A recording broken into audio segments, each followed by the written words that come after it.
Hello everyone and welcome back to my channel. In today's video, I have another Colourpop review for you. I'll be reviewing the Colourpop Going Coconut palette. I'll be including close-up swatches and a makeup look. And if you're interested, then keep on watching. This is a 9-pan palette with completely all neutral shade. It is super affordable and you can find this on the Colourpop website for $14 US. Compared to all the other color theme palette, this would definitely be my everyday palette since it contains all shades that I'm comfortable with wearing every day and to work. This palette contains 5 matte shades, 3 metallics, and 1 shade that is matte with specks of dispersed glitter. It contains no pressed glitter, which makes this palette a perfect palette for creating various everyday look. Today's makeup is going to be very wearable, but first we're going to get started on the swatches. So starting off with the first shade, Shredded is a creamy vanilla beige color with a warm undertone and a matte finish. This is the lightest color in the palette as it barely shows up on my skin. I normally use translucent powder after I put on a primer or concealer all over my eyelids, so this would be the shade that I can use as a base for the rest of my eyeshadow. Palm Reader is more of a white gold shade with a metallic finish. I think for the theme of this palette, this shade would be the closest to the color of the inside of a coconut. I find this shade just a little bit powdery and there is a little bit of fallout during the application. I use this shade as an inner corner highlight, but you can also use it all over the lid. Coolada is a light medium taupe with sort of a warm undertone and a matte finish. This shade is very pigmented and makes a great transition shade, and it is very easy to blend and very easy to work with. I didn't have any problem with this shade as it is your typical neutral color for a transition shade. Lovely Bunch is a mid-tone yellow brown, and I would say that this is another transition shade for me as it is light and has a matte finish. This shade actually looks very similar to the previous transition shade, except that I feel that this one has a warmer undertone, which I prefer. Coco Crush is an icy pale champagne shade with a metallic finish. I would say that this is one of my favorite shade in the palette as it is a stunning color to put all over your lid. I had a hard time applying this shade dry as it does have some fallout during the application. I ended up using a wet brush and it applied on so much better.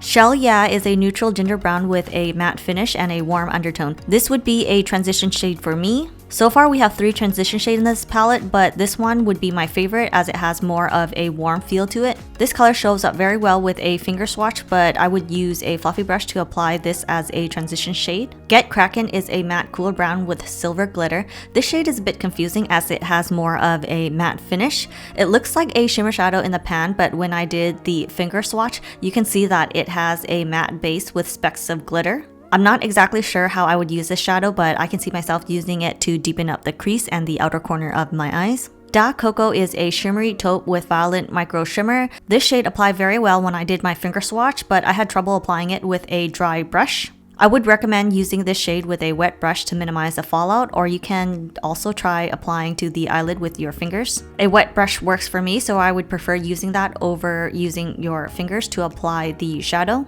Moving on to the last shade in this palette, Nutty is a deep cool umber color with a matte finish. This is the deepest shade in the palette and this would be a typical color that I would use to deepen up my crease and the outer corner of my eyes. This is a color that I would also use to line my lash line. If I were to leave the house and didn't want to bring too much product, I would use this shade to fill in my brows as well. After my swatches, the shade in this palette don't really feel special as they do not scream out any attention. They are just your typical neutral everyday color, which isn't bad. Since all the shades are fairly similar to each other, they are very beginner friendly as they are very easy to blend. The shimmers are nice, but they do have some fallout and the mattes are very pigmented, so you can easily put a nice look together. Now I'm going to show you a look that I created with this palette. First, I'm going to take the Urban Decay eyeshadow potion to prime my eyes and blend that out with my fingers. This should help my eyeshadow come out more vibrant and last longer throughout the day.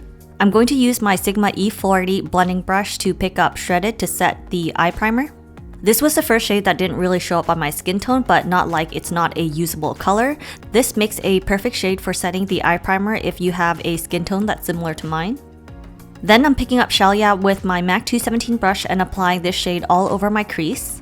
I picked this as my transition shade because compared to the other transition shades in the palette, this one has a stronger warm undertone. I am a warm toned person, so this was the perfect transition shade. I'm going to sweep the shade underneath my eye bag by bending my brush so that it is more narrow. Now I'm taking a more pointed brush to pick up Nutty and patting that on the outer third of my eyes. I'm going to use a different brush, my Sigma E65 small angle brush, to apply the same shade as close to my bottom lash line as I can.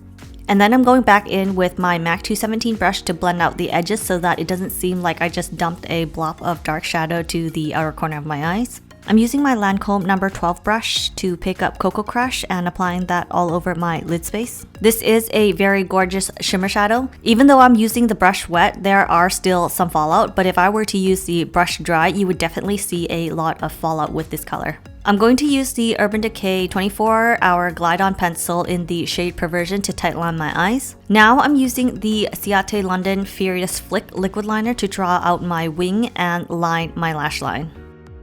I'm taking my Sigma pencil brush to pick up Palm Reader to highlight the inner corner of my eyes. I actually forgot to do this step before applying my eyeliner, so I'm doing it right now.